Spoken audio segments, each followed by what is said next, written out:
In 1970, Plymouth made 1,120 4-speed AAR Cudas. This is one of those cars, and this is Flashback.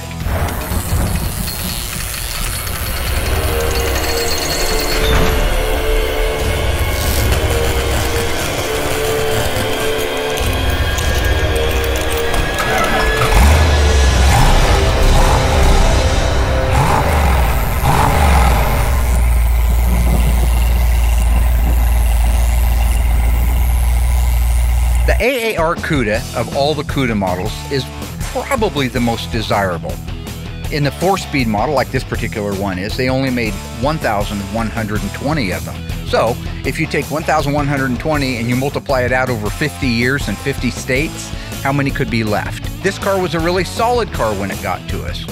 Disassembling the car is just making sure that you take it apart the same way you want it to go back together again, preserving the integrity of the parts. If it's got a good dash, be careful with the dash. This car again was only body and paint and front suspension, rear suspension.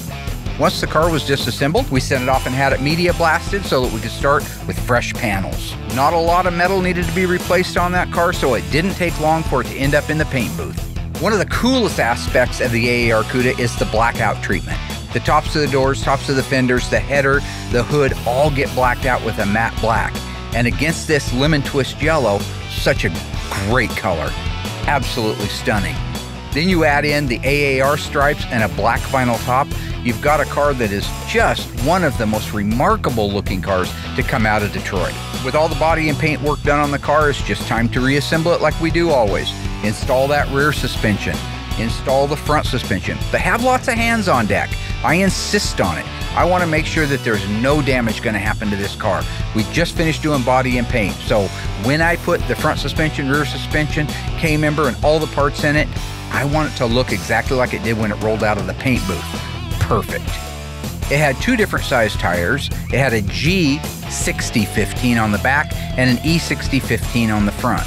Two other super cool options on this car were the A22 rubber front and rear bumpers. These are coated to the car, as well as the J68 rear window louvers. This car was coated with J68 rear window louvers and actually had an original set that went with it.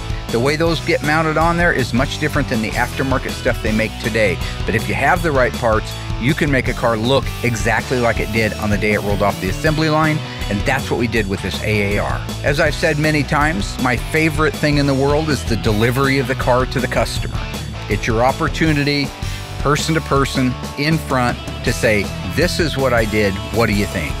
In the case of this car, Chris absolutely loved it. It was going to be a perfect addition to the rest of his Mopars, and boy, he's got a whole garage full of them. This is one of his favorite cars, and I can see why, not just because we did the body and paint work on it. Chris was absolutely enthralled with this car, thought it was beautiful. He's been a Mopar guy his entire life like me, so to see this car come back from the dead was such a wonderful moment for him. In this case, my funnest part of the day was racing the Hot Wheels cars up at his house in the garage on this super cool quarter-mile track. And not that I want to be the guy that brags, but I blew his doors off every time. But that's not the point. The point is, this has been Graveyard Carz Flashback.